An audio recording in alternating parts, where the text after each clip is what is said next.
ಶಿವಮೊಗ್ಗದಲ್ಲಿ ಬಿಜೆಪಿ ಕಚೇರಿಗೆ ಶಿವಮೊಗ್ಗ ಜಿಲ್ಲಾ ಕಾಂಗ್ರೆಸ್ ಸಮಿತಿ ಮುತ್ತಿಗೆ ಹಾಕಲು ಯತ್ನಿಸಿದೆ. ಇನ್ನು ಜಿಲ್ಲಾ ಬಿಜೆಪಿ ಕಚೇರಿ ಎದುರು ದೊಡ್ಡ ಹೈಡ್ರಾಮಾವೇ ನಡೆದಿದೆ. ನ್ಯಾಷನಲ್ ಹೆರಾಲ್ಡ್ ಪತ್ರಿಕೆ ವಿಚಾರದಲ್ಲಿ ಇಡಿಗೆ ಹಿನ್ನಡೆಯಾಗಿದ್ದು, ಇದನ್ನ ಅಸ್ತ್ರ ಮಾಡಿಕೊಂಡ ಜಿಲ್ಲಾ ಕಾಂಗ್ರೆಸ್ ಸಮಿತಿ ಕೇಂದ್ರ ಸರ್ಕಾರದ ವಿರುದ್ಧ ಕಿಡಿಕಾರಿದೆ. ಕೇಂದ್ರ ಬಿಜೆಪಿ ಸರ್ಕಾರ ಇಡಿಯನ್ನ ಬಳಸಿಕೊಂಡು ಕಾಂಗ್ರೆಸ್ ವಿರುದ್ಧ ಎತ್ತಿಕಟ್ಟುತ್ತಿದೆ. ಇನ್ನು ನರೇಗಾ ಯೋಜನೆಯಲ್ಲಿ ಗಾಂಧೀಜಿ ಹೆಸರು ಕೈಬಿಟ್ಟಿದ್ದು ಕೂಡ ಉದ್ದೇಶಪೂರ್ವಕವಾಗಿದೆ ಎಂದು ಆಕ್ರೋಶ ಹೊರಹಾಕಿದ್ದಾರೆ.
ಇನ್ನು ಕಚೇರಿಗೆ ಮುತ್ತಿಗೆ ಹಾಕಲು ಬಂದ ಪ್ರತಿಭಟನಾಕಾರರನ್ನ ಪೊಲೀಸರು ವಶಕ್ಕೆ ಪಡೆದ ಘಟನೆಯೂ ನಡೆಯಿತು.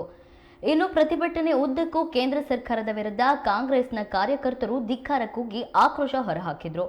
ಇನ್ನು ಪ್ರತಿಭಟನೆಯಲ್ಲಿ ಕಾಂಗ್ರೆಸ್ ಮಹಿಳೆಯರು, ಮುಖಂಡರು ಭಾಗಿಯಾಗಿದ್ದು ನಗರದಲ್ಲಿ ದೊಡ್ಡ ಹೋರಾಟ ಮಾಡಿದ್ದಾರೆ.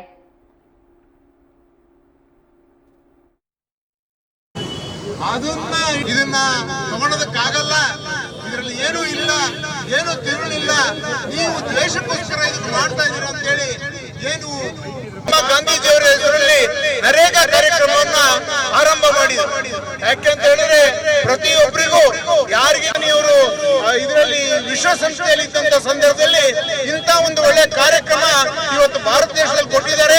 ಈ ಕಾರ್ಯಕ್ರಮವನ್ನ ಆದ್ರೆ ಇವತ್ತು ಮಹಾತ್ಮ ಗಾಂಧೀಜಿಯವರ ಹೆಸರನ್ನು ತೆಗೆದು ರಾಮನ ಹೆಸರಿನಲ್ಲಿ ಇವತ್ತು ಈ ಕಾರ್ಯಕ್ರಮ ಕೊಡಕ್ಕೆ ಹೋಗ್ತಾ ಇದ್ದಾರೆ. ಇವತ್ತು ಏನು ಮಾಡ್ತಾ ಇದ್ದಾರೆ, ಇವತ್ತು ನಮ್ಮ ಮಹಾತ್ಮ ಗಾಂಧೀಜಿ ಅವರು ಕೊಟ್ಟಂತ ಏನು ಕೊಡುಗೆ ಏನಿದೆ ನಮ್ಮ ಸ್ವಾತಂತ್ರ್ಯ ಸಂಗ್ರಾಮದಲ್ಲಿ ಅವರ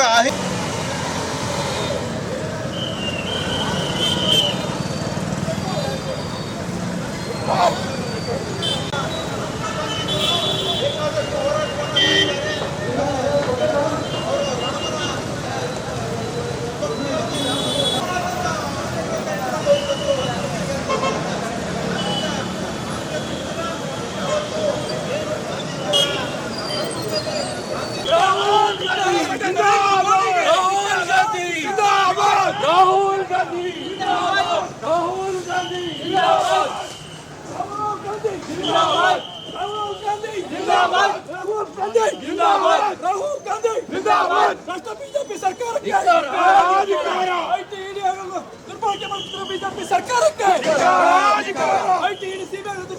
ಬಿಜೆಪಿ ಸರ್ಕಾರಕ್ಕೆ ಭ್ರಷ್ಟ ಅಮಿತ್ ಶಾಗೆ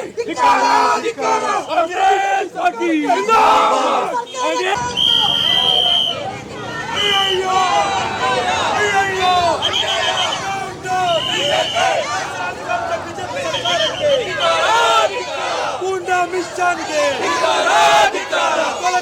ತೊಲಗಲೇ ಐಟಿ ಬಿಜೆಪಿ ಏಜೆಂಟ್ಗೆ